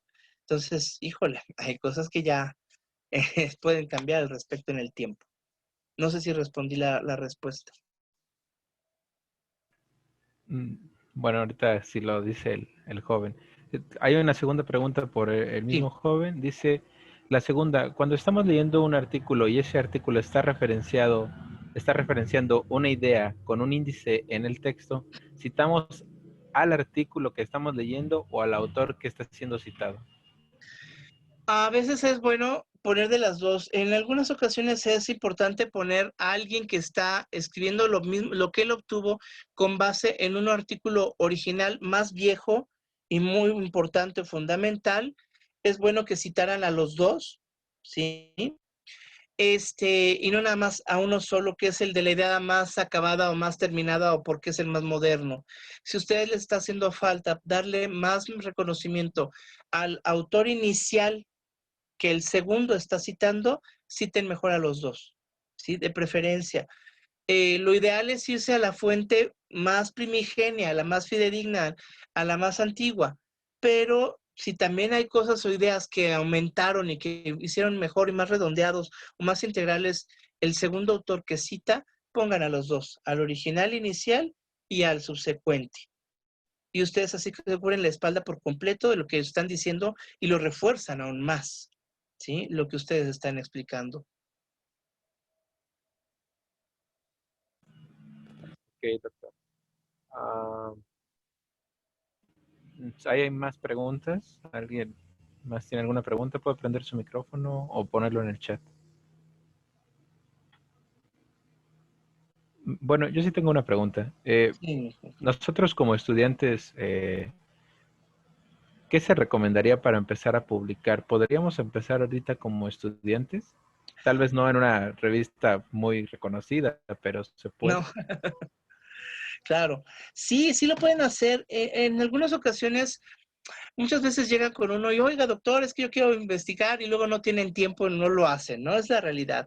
Pero en algunos casos sí llega a ser que se pueden ustedes reunir, investigar un tema en particular, incluso pueden hacer de una tarea que les hayan dejado, algo que les llamó la atención sobremanera o de un tema candente que detecten importante y entonces escriban, ¿no? Ustedes o un grupo de amigos con quienes tengan esa confianza y de verdad que se comprometan a hacer un ensayo, una aproximación de un punto de vista o datos importantes clínicos de algo que les llame la atención. Y para eso están los boletines de la universidad, para eso están precisamente algunas publicaciones dentro de la misma universidad o de algunas asociaciones estudiantiles o publicaciones de alguna otra, de algún hospital. Pueden ser también, hay boletines que son no tan conocidos, pero que les dan esa oportunidad y ahí se pueden ir fogueando. Y pueden tener una aportación que lo que les va a redituar es eso, la experiencia, van a ir aprendiendo, van a ir viendo este proceso que les platiqué muy de rápido, ¿verdad? Pero que de verdad se tarda no mucho. Tan solo las respuestas, hay que ser político con los revisores. De verdad es un toma y daca, es un estira y afloje a veces con ellos, con los editores, estarse carteando, estar esperando la respuesta y demás. Entonces, eso les va a servir en una publicación pequeñita, pero que les sirva, pueden escribirlo algo, una revisión, porque algo experimental o algo clínico va a ser mucho más difícil. Se necesita ahí sí ya una infraestructura y un respaldo de dinero y demás, que a veces ni uno mismo como investigador ya tenemos, porque hay veces que no tenemos dinero para hacer las cosas que uno quisiera, ¿no? Esa es la realidad del país, ¿no? Cada vez estamos más limitados, pero pueden hacer esos pininos y comenzar de esa forma, en boletines, en revistas de congreso, de un artículo, perdón, un resumen en extenso, pequeñas cositas que pueden irles ayudando para adquirir esa experiencia y animarse a escribir, ¿sí? Y como les digo, siempre lleven a su revisor, al lector, quieranlo llevar de la mano como les gustaría a ustedes mismos que los llevaran. ¿Qué necesitan saber? Sin exagerar, no les pueden dar todos los conocimientos habidos y por haber. No, nada más cosas, detalles que les digan, recuerden tal, tal, tal. Esta es la información que necesitan para entender lo que yo les quiero decir en el texto continuo. Y eso es fundamental. Sus referencias, desde una vez pongan las referencias. Nada de que pongo algo, lo escribo y después se me olvidó. ¿Y quién era? Sepa Dios. No. Desde el primer momento pongan la cita y la referencia para que no haya olvidos y omisiones de quién lo dijo y por qué lo están poniendo en la introducción, en los resultados, en la discusión, sobre todo en los materiales y métodos que también necesitan citas y referencias, ¿sí? Porque si no, eso de omitir a quien honor merece, pues es muy injusto, ¿no? Sí. Pero esa sería mi recomendación. Empezar aunque sea así, pero animarse a hacerlo. Ok, muchas gracias, doctor. Me parece No, que de David Reséndiz está levantando la mano. No sé ok, si- sí. Buenas tardes, doctor. Adelante, David. Otras ¿Qué tal? preguntas. Buenas tardes. Bueno, primero que nada, muchas gracias por la ponencia. Lo vengo siguiendo desde que nos dio la otra ponencia de carteles científicos. Muy buen trabajo, como siempre. Gracias. Tengo otras dos preguntas. Primero, bueno, estaba leyendo uno de los requisitos para publicar en el boletín científico y dice que pide como un ORCID o algo así, que es como registrarse. Mi pregunta es si nosotros como estudiantes nos podemos registrar en eso y cómo se haría. Sí, pueden adquirir su ORCID y les va a servir para el día de mañana. Tengan poco, tengan mucho. Después, el ORCID es una página, un registro internacional, les confiere un número, un código que ya es para siempre, para toda la vida. No importa que cambie la inscripción, eso se actualiza en la página. Ajá, pero ese número ya es para ustedes y es el que los va a identificar a ustedes y a su obra y la inscripción actual en donde estén. Y llenan unos datos allí y eso ya queda registrado y lo conservan ya para su currículum vitae. El número de registro de ORCID es internacional y ya es ampliamente reconocido. Antes no existía, ahora sí. Es como el famoso DOI, que creo que les platiqué en aquel momento del taller, es que es el número importante ya, que es el identificador oficial, ese número de una obra, de un capítulo, libro, de un artículo, ese ya se queda para siempre. Entonces son números que se están generando y que ya son registros internacionales en la actualidad de registros electrónicos y de obras científicas, aunque sean del pasado en escrito, en impreso, también ya están ganándose sus identificadores. Entonces una persona lo puede hacer desde ahorita, sí. Okay. ¿Sí? Y en el caso, muchas gracias. Y en el caso se pondría, bueno, no es nuestro caso que pues como, bueno, en México son 2 apellidos y 2 nombres, ¿irían los 2 apellidos y los 2 nombres o nada más uno? Esa es una muy buena pregunta. Uno debe de hacer su nombre artístico. Es lo primero que les digo a mis alumnos. El artículo, el que sea, uno debe decir, bueno, si quieres poner tu primer nombre o los dos. En mi caso, yo, por ejemplo, omito Tomás, no porque sea el nombre de mi papá, no me gusta mucho, entonces, a mí me gusta Eduardo y decidí, por darles claro el reconocimiento a mis dos padres, a mamá y a mi papá, Fernández-Martínez. Háganle aclaración eso a los gringos y a otras personas, otros países que no lo acostumbran, algunos utilizan el apellido materno o el apellido paterno, pero nada más uno, y dan prioridad a sus nombres de pila, ¿sí? Por eso tienen el primero y el segundo nombre, el middle name, que es el segundo, y ya. Pero nosotros en español en México, si así es lo importante para ustedes, pongan sus dos apellidos, pero separados por un guión. El guión les va a indicar exactamente que es el único apellido, ¿sí? Aunque sean dos, pero es único y el otro será, la otra partícula será su nombre, porque eso también ocurre mucho en los países islámicos, en donde le dan más prioridad al apellido que al nombre mismo y cosas por el estilo. Pero con eso ya más o menos ellos se dan cuenta de cómo está uno publicando su nombre y ese es el único, ya no lo estén cambiando, porque hay gente que tiene dos nombres y en uno se pone de una forma y otro se pone de otra, en uno nada más pone un apellido y en los otros pone dos, y entonces eso genera muchos conflictos a la larga en los sistemas de índices y de búsqueda de autores. Si ya con los que se llaman igual que uno, los homónimos, es un problema. Hay un Eduardo Fernández Martínez que publica cosas biológicas en España. Híjole, es un problema. Han publicado cosas muy parecidas a lo mío y digo, ay Dios, ¿no? Entonces, claro, ahí cómo dirimimos y cómo diferenciamos por la adscripción. Porque uno está en España y el otro está en México. Hay otro que se llama igual, también es español, igual Eduardo Fernández Martínez, pero publica cosas de física, pues ya es más fácil decir, ese no soy yo, ¿verdad? Pero escojan un número, el nombre, y ese se lo van a quedar para siempre. Escojan muy bien su nombre artístico desde el principio, que le digo yo el nombre artístico. Ok, muchas gracias, doctor. ¿No Y de bueno, qué? una última pregunta. Sí. En el caso de los artículos de revisión, ahora sí que pues una parte muy importante es obtener muchas fuentes bibliográficas, irlas leyendo, irle macheteando y todo eso. Había Sí. leído en algunos lugares, bueno, de internet y varios videos y así, que esta información se puede ir organizando como en tablas. En este caso, pues yo lo he organizado como el número de referencia, el autor, el título y pues las cosas más características como la conclusión, palabras claves, objetivos, resultados. ¿Es de manera más o menos correcta o usted, bueno, quería ver si nos podría compartir una manera mejor o cómo es? No, de hecho sí tienen mucha razón. Usted puede separarlo en muchas secciones, la redacción y la explicación de cada cosa. Vale mucho también el que pongan dibujos, esquemas integrativos, ¿sí? De mecanismos y pasos de acción, por ejemplo, yo que soy farmacólogo, pero también las tablas y los cuadros son fundamentales. ¿Por qué? Porque todo lo que ya le platicamos en el texto, lo podemos resumir también de forma muy directa para que cuando uno ya leyó todo el artículo, alguien que regrese a él, a buscar información en él, en una tabla encuentre todo. Entonces va a encontrar la referencia, que sería la última columna siempre, va a encontrar, por ejemplo, ¿qué les puedo decir un ejemplo?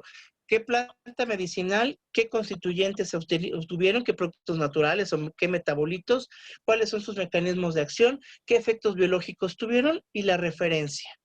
Ese sería un orden lógico de una tabla. Las tablas y los cuadros son fundamentales en una revisión. ¿Por qué? Porque nos dan de forma expedita la información directa, aun cuando también de forma amplia, más explicativa, se encuentra en el texto de toda la revisión. Sí. Ok, sí, muchas gracias, doctor. No, de nada, un gusto, mijo. Doctor, bueno, Sí, ya casi nos tenemos que retirar, nada más que nos queda tiempo sí, para dos preguntas. Una que rapidísimo. tenemos en el chat de Alejandro López, le pregunta, buenas noches, doctor, ¿cuáles serían los pasos más importantes para comenzar a publicar como estudiante de licenciatura? Convencerse, yo creo que es el fundamental, convencerse que lo quieren hacer. Porque de verdad, insisto, muchas veces llegan con nosotros, yo quiero publicar, yo quiero hacer algo de investigación con usted, y nunca llegan, y nunca se acercan, y nunca hay un resultado. Entonces, tener la convicción real de que sí lo van a hacer, y se van a dar el tiempo, llueva, trueno, relampaguee. Así como les dicen que ustedes deben de aprender y aprobar con, sin y a pesar del profesor, lo mismo. A pesar de todo, quieren ir juntando referencias, datos, ordenarlos, leerlos, saber redactar, pelearse con la redacción y de verdad enfrentarse a que se los van a tachonear. Preguntan a mis alumnos de tesis y demás, ¿cómo quedan sus tesis? Todas rojas, parece que están ensangrentadas de las correcciones, pero ese es el proceso, ir puliendo, ir haciéndolo, ir haciendo cuadros, ir haciendo tablas, ir haciendo esquemitas, basarse en qué es lo que están diciendo unos para poderse generar la idea uno, no cometer el plagio, siempre parafrasear, poner sus citas y referencias. Esos son ser muy ordenados. Yo voy juntando artículos por apartados, ¿sí? De cada tema, de cada gráfica, de una gráfica que yo obtengo un dato, voy juntando las que me pueden favorecer o las que no, incluso por si obtuve incluso también un resultado diferente al que yo esperaba, para poder explicar y qué es lo que dicen ellos y adecuarlo a lo mío. ¿De qué se tratan las diferencias por dosis, por sexo, por tipo de modelo experimental, por el animal, si fue rata o fue ratón o fue en humano? El tiempo, la técnica utilizada, ir viendo todas esas posibilidades y ordenarlas muy bien para poder escribir. Se dice muy fácil, pero de verdad es muy difícil. Hay mucha Sí, gente que claro. junta muchos datos y luego no los publica, por desgracia, ¿no? Sí, Pero sí decidirse, yo creo que es el paso fundamental. muchas gracias. Y la última pregunta de Sí. Rodrigo Sea, no sé si dije bien tu Sí. apellido, perdón. Buenas noches, Doc. Disculpe, es que ahorita Sí, que mencionó los boletines estudiantiles y ese tipo de revistas que tiene un impacto o un número de citas muy bajo, ¿qué tan relevante qué tan relevante a nivel curricular llega a ser? Mira, para un trabajo, y depende de qué lo busques, el trabajo y demás, puede ser importante porque es mejor que lo tengas a que nunca lo hayas experimentado, nunca lo hayas vivido o no lo tengas escrito. Todo te va a servir en tu currículum. Claro, de preferencia será, en vez de ir a un congreso nacional aquí a Xochimilco, pues mejor me voy, no sé, a San Diego, ¿no? A un congreso internacional de 20,000 personas, y no exagero el número. Los congresos de fisiología, los de farmacología, los mundiales son de miles y miles de personas. Bueno, a lo mejor no es necesario, pero con que hagan el intento y les sirva, depende lo que tú busques. Si tú buscas ser investigador, pues empieza por allí, pero siempre aspira a más, más, más y vas creciendo, ¿sí? Es mejor tenerlo a no tenerlo en un currículum.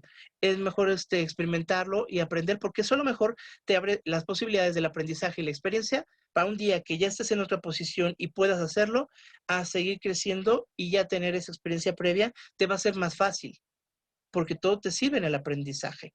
Entonces, sí, a nosotros ya en el Sistema Nacional de Investigadores, pues nos sirve para que podamos apoyar a los alumnos a que publiquen algo, seamos sinceros.